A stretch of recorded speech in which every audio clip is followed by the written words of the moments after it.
calms the storm. It's from Mark's Gospel, chapter 4, verse 35.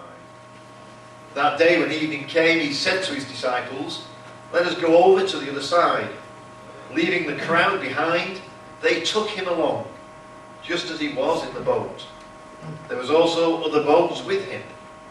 A furious squall came up, and the waves broke over the boat, so that it was nearly swamped. Jesus was in the stern, sleeping on a cushion. The disciples woke him and said to him, "Teacher, don't you care if we drown?" He got up, rebuked the wind, and said to the waves, "Quiet, be still." Then the wind died down, and it was completely calm. He said to his disciples, "Why are you so afraid? Do you still have no faith?" They were terrified and asked each other, "Who is this? Even the wind and the waves obey him." Amen. So when everything is calm, everything's going well in your life, and it doesn't really matter, does it, at those times that maybe God appears to be asleep. Because at those times in our lives, we're in control. We can cope with what life throws at us. And in fact, in some ways, we prefer it, don't we? Because if God appears to be snoozing, then it means he's not interfering in our lives. It means we can get on with our lives just as we want to do. But then what happens when the storm comes? Maybe it's a financial storm. Maybe you lose your job. Maybe, like Pete, you lose your business. Maybe you lose your house.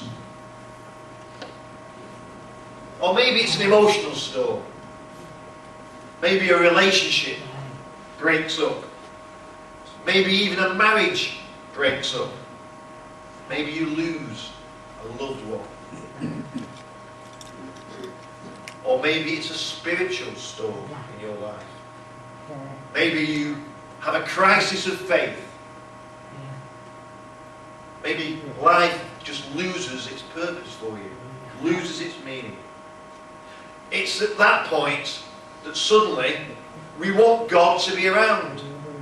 We want God to do something. We shout at God and we get angry at God.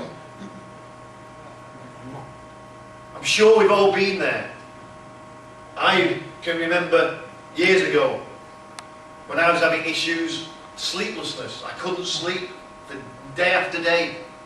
And I used to walk the house 2 o'clock in the morning shouting at God, "Why are you doing this?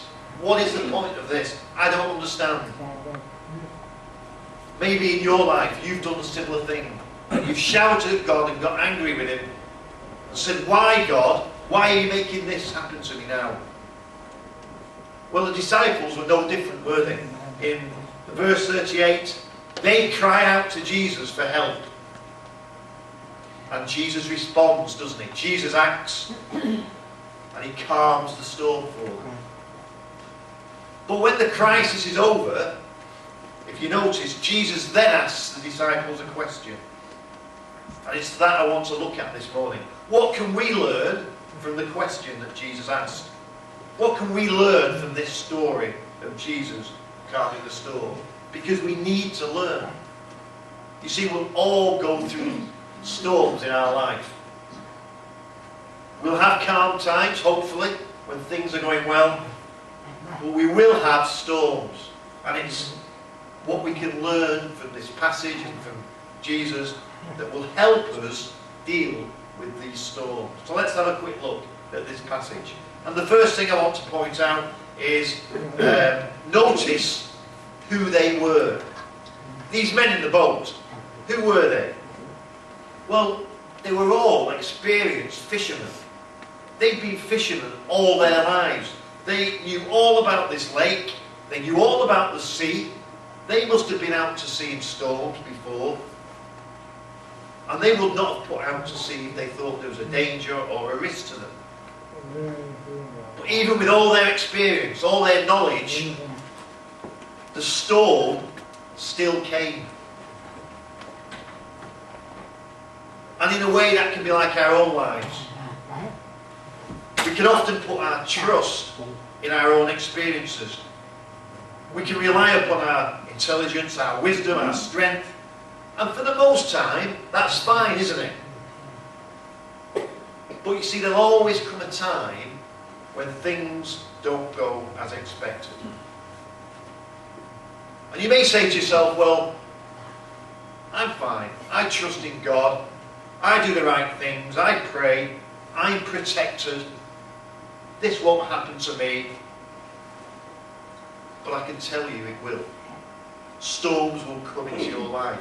God never says that He'll exempt you from storms and from difficulties and from hardships and from sad times. So this is a warning to us about complacency.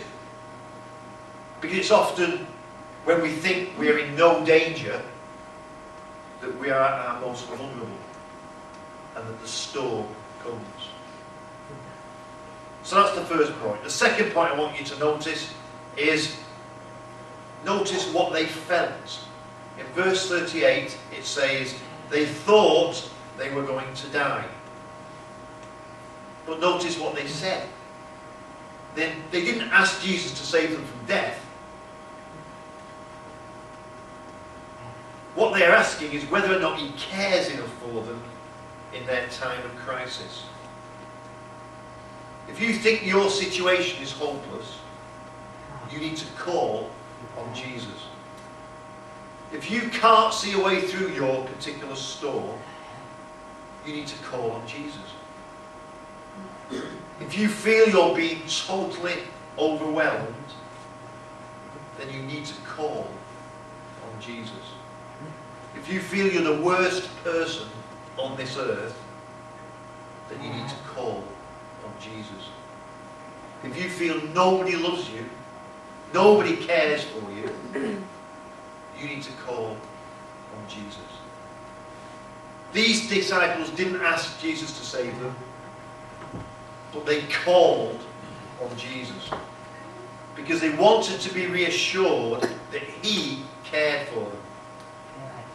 And in fact, not only did they discover that He indeed did care for them, they of course discovered that in a very practical way He stilled the storm and He saved them from the storm.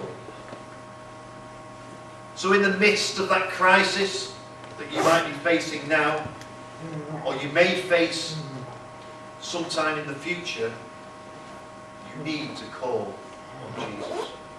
Whatever the situation, whatever the time, you need to call on Jesus. And thirdly, notice what they forgot. These disciples on that boat, they forgot that Jesus was with them. They forgot that Jesus would not take them out of that situation, but He would take them through that situation. You see, there are times in your life when there is no time in your life when Jesus is not with you, and at other times He is with you. You may feel like that, but that isn't the reality. Jesus is always with you. But there's times when you might choose to forget that. The truth is, Jesus is with you in every situation in your life. At work, in your family life, in your finances, and in your relationships. Jesus is in the boat with you. And the fourth thing I want you to notice from this passage is what Jesus did for them. Right at the start of the passage, in verse 35, it was Jesus who suggested that they go to the other side of the lake. And I wonder if when the waves began to swell and the storm began to rise, I wonder if those disciples started to blame Jesus for getting them into this mess. Perhaps that's an issue for you this morning. Maybe you're a Christian and you felt God called you into this place of work, but it's not going well. And you felt that God called you to serve Him in some special work in the church, or the community, but there seems to be no blessing to it. Maybe you felt God call you into a relationship, but now it seems to be falling apart. The storms are crashing around you, but God seems to be asleep. You see, the disciples would not have been in that boat unless Jesus had suggested that they got in it.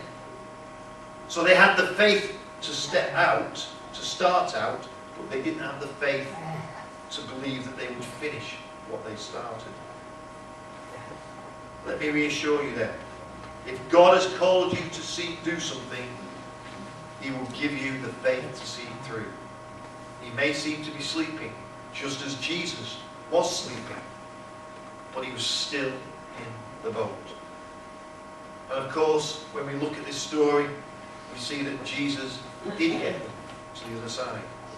They did arrive safely. They did accomplish what they set out to do. And so will you. Have faith, says Jesus. I am in the boat with you. I will take you across to the other side.